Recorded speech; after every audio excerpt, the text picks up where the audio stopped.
Delhi high court ने कुलदीप सिंह सेंगर की सजा को निलंबित करने का फैसला बहुत ही तकनीकी कानूनी आधार और तथ्यात्मक बिंदुओं पर लिया है। कोर्ट ने माना कि निचली अदालत और सीबीआई ने कानून की व्याख्या और सबूतों को समझने में गंभीर चूक की है।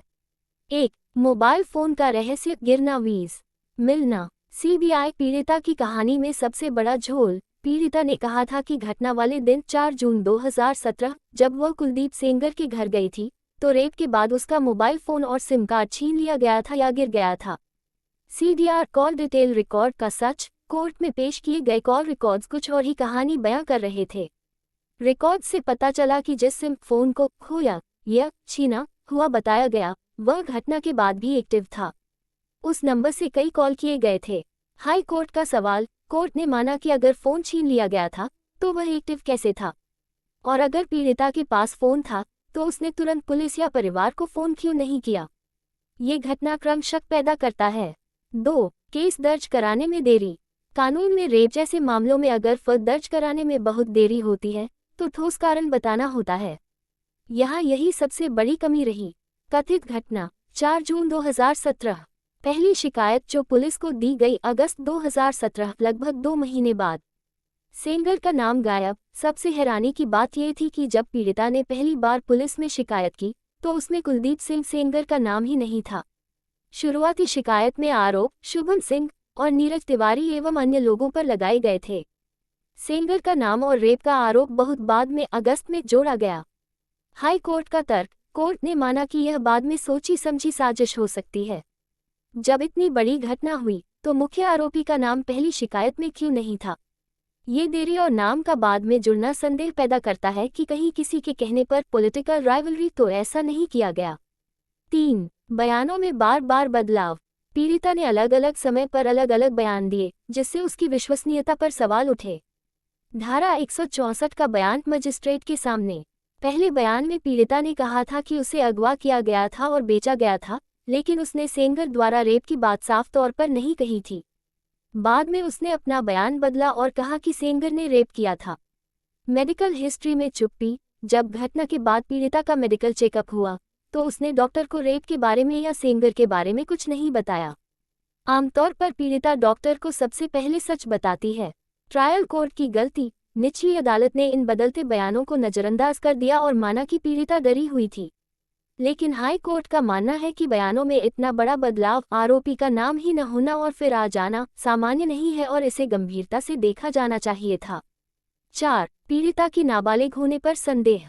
ट्रायल कोर्ट ने यह मान लिया था कि पीड़िता नाबालिग थी, लेकिन हाई कोर्ट ने इसमें जांच की कमी पाई। सीबीआई ट्रायल कोर्ट की गलती। उम्र साबित करने के लिए दस्तावेजों की ठीक से जांच नहीं की गई। हाई कोर्ट की टिप्पणी। रिकॉर्ड पर 3 अलग अलग दस्तावेज हैं। A. स्कूल का transfer certificate TC। B. School का एडमिशन रजिस्टर और 3. मेडिकल ओसिफिकेशन टेस्ट हड्डी की जांच। इन तीनों में अलग अलग जन्म तिथियां हैं। स्कूल रिकॉर्ड में लिखी जन्मतिथि 2001 को मिटाकर दोबारा लिखा गया था। हर मेडिकल टेस्ट के हिसाब से पीड़िता घटना के वक्त 18 साल से ऊपर बालिग थी। एक में वह 19 साल से ऊपर थी। ऐसे में अगर वह बालिग साबित होती है तो पूरा पॉक्सो एक्ट ही केस से हट जाएगा। हाई कोर्ट ने इसे विचारणीय मुद्दा माना।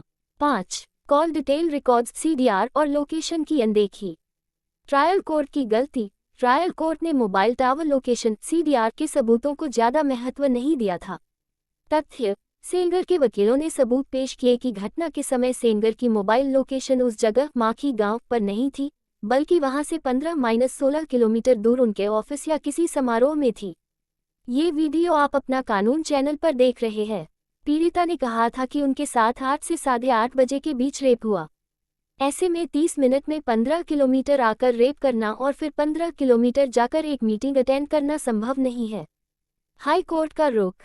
हाई कोर्ट ने माना कि ट्रायल कोर्ट ने लोकेशन के सबूतों को खारिज करने में जल्दबाजी की।